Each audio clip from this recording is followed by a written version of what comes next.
आऊं दिल जी मस सां लिखंदुसि जेको कुझु रूह में ज़ख़ीरो थियल आहे। आऊं दिल जी मस सां लिखंदुसि जेको कुझु रूह में ज़ख़ीरो थियल आहे। जेतोणीक मुहबत जा राज़ ज़ाहिर करणु मुश्किल आहिनि, तव्हांजी गैर मौजूदगी मुंहिंजा आका, मुंहिंजा इमाम, मुंहिंजा रहबर हिकु तकलीफ़ ॾींदड़ जलंदड़ अहसास आहे, जंहिंजी बाहि अञा ताईं मुंहिंजे सॼे वजूद खे साड़े थी, मूंखे सचे इंतज़ार वारनि मां थियण ते मजबूर करे थी। मूं तव्हांजो नालो पंहिंजी सोच ऐं अहसासनि में नक्श कयो आहे।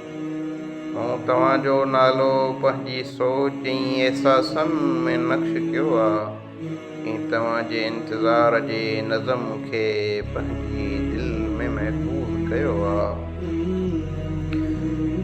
ऐं हुनजी पूरे वजूद सां हिफ़ाज़त कई आहे त जीअं तव्हांजे ज़िक्र नूर मां पाक ज़िंदगी हासिल करे सघां।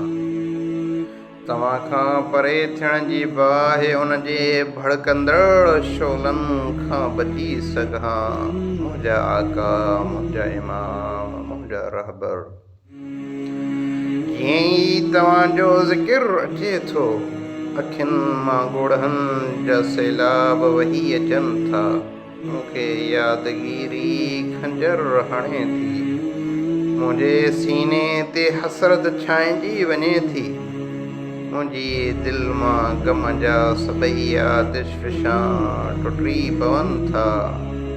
पोइ मां पाण खे ॾींहं गुज़रण सां गॾु तव्हांजी ॻोल्हा में मुंतक़िल थींदे ॾिसां थो।